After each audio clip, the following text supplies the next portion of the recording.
Computers store images as if they were just data. An image is really just a sequence of numbers on a computer. It's only when it's displayed that it becomes an image. By looking at the way images are stored, we can find many interesting ways to manipulate those images. Some are just for fun, and some to gather important information from the image. We're going to talk about image manipulation as if you're looking at a still image, but you'll see the techniques displayed on moving images.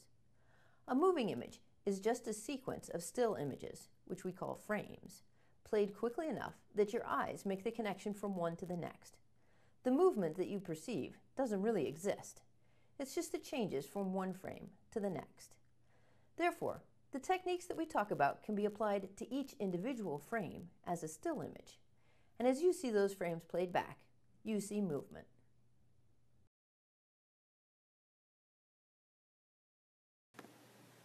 While there are many formats that are used to store images, we can talk about what makes up an image without diving into the details of any one format.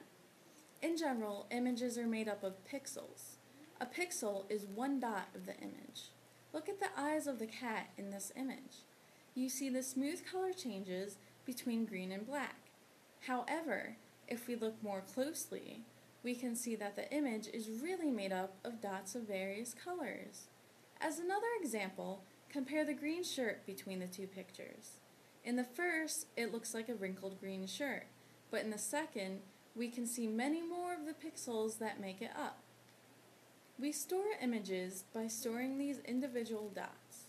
We are taking advantage of the fact that if we make the dots small enough, your eyes cannot see that they are separate dots. Your eyes essentially smooth out the differences between them.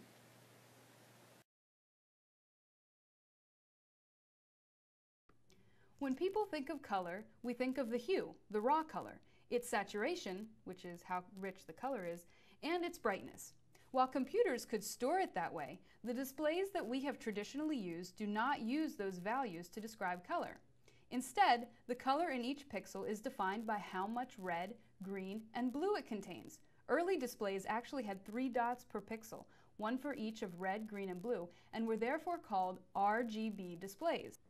For this discussion, we'll limit the values of red, green, and blue to 255 each. This matches the GIF file format. This means that each pixel is described by 3 numbers, each of which is between 0 and 255. The larger the number, the more of that hue in the pixel. For example, 255.00 will be entirely red, and 02550 will be entirely blue. Now there are some interesting side effects of this coloring. If all 3 numbers are the same, the resulting color will be a shade of gray, 000.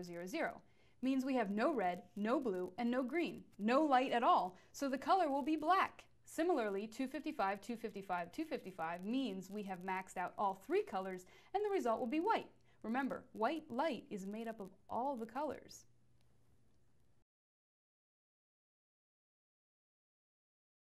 Sometimes we modify an image by changing particular pixels without regard to their true values. For example, this is a fairy dust filter from iMovie. Creating it only requires that we modify the pixels involved in the effect in each frame.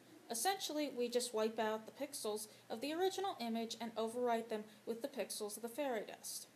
When we put subtitles or other images onto the podcast, the software that builds the podcast does the same sort of thing. Just overwrites part of the frame with the pixels from the overlaid image.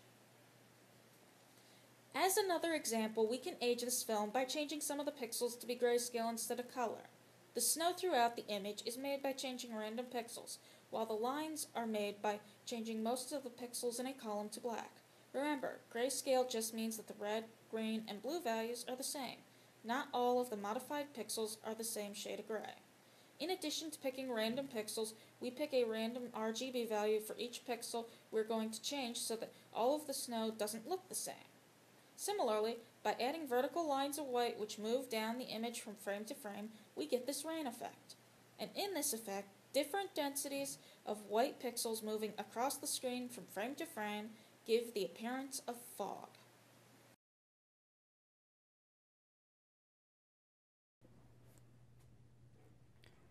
There are some filters that change the RGB values in particular ways to achieve a particular effect. For example, a white point adjust filter adds a particular RGB value to every pixel, changing the overall tone of the image. Here we show what happens if you add a large green value to every pixel. While making all of the pixels more green makes a pretty silly image, other similar effects provide a more interesting effect. For example, a sepia tone effect can make our image look like it was taken with an old-fashioned camera. This effect is just modifying the colors, but according to a more complex function.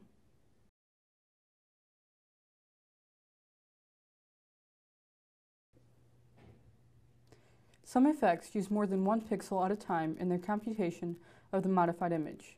We can pixelate an image to make it look like this. To do this, the software is dividing the image into squares and calculating the average color for the pixel in that square. Then it uses the average value to overwrite all of the pixels in that square. As we play with the size of the squares, the image becomes increasingly pixelated. There are a few variations of pixelization. The software for pointillized effect does a very similar calculation to pixelate, but it divides the screen into circles instead of squares. In order to make the effect more interesting, it randomizes the positions of the circles slightly so that they do not quite touch. Any pixel that is not in one of the circles is made to be white. Remember, that's an RGB value of 255, 255, 255. Similarly, crystallization is much like pixelization and pointillization, but the shape it uses is randomized polygon. By making these polygons cover the entire image, the result looks much like you're looking through a glass shower door.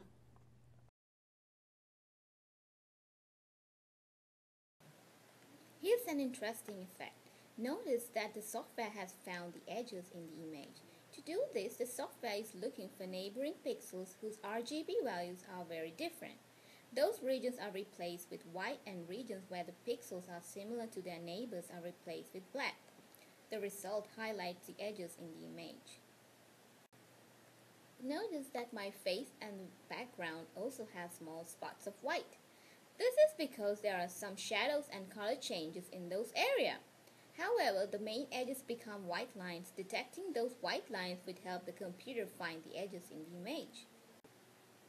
For example, the software could take this filtered image and filter it again, turning all white areas that are less than a certain number of consecutive white pixels to black. That would eliminate the white in my face and the background and leave only the true edges in the image. We've been playing with these filters as if it's just for fun, but edge detection is a good example for a filter that is useful. For example, in fingerprint matching, the computer first has to detect the lines in a fingerprint in much the same way as our filter did. Then, it can look at regions of pixels to see where they have the whorls and loops of a fingerprint. Comparing the results for the image of two fingerprints can determine whether they are a match.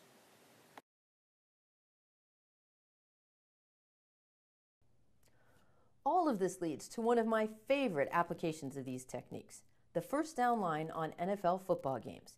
Essentially, when you're watching the game, in addition to the usual lines on the field, the software overlays a line showing where the team has to get to in order to get a first down. The software is using a technique similar to trilateration to determine where the line should go on the image. See our earlier podcast called Finding Where You Are to find out what that is. Then, the software overlays the line on the pixels, skipping those that aren't green, so the line seems to be on the field and not running over the players. This is a good example of augmented reality, which is a current research topic in computer science.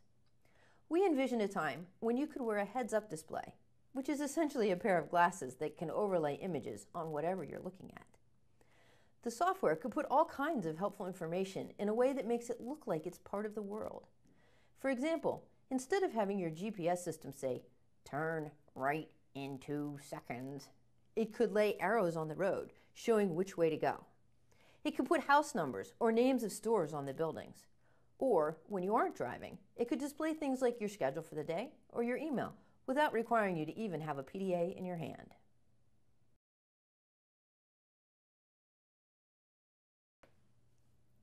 We've shown you a lot of ways that computers can manipulate images, but there's a broader lesson here. At the beginning, The filters we were playing with manipulated colors and helped us explore the way images are stored. Later, we played with things like pixelation and edge detection. As a result of those experiments, computer scientists built systems that perform useful functions like fingerprint matching.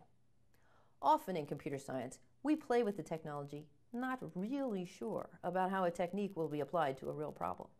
But after we understand what's going on, there's always a useful way to apply the technique.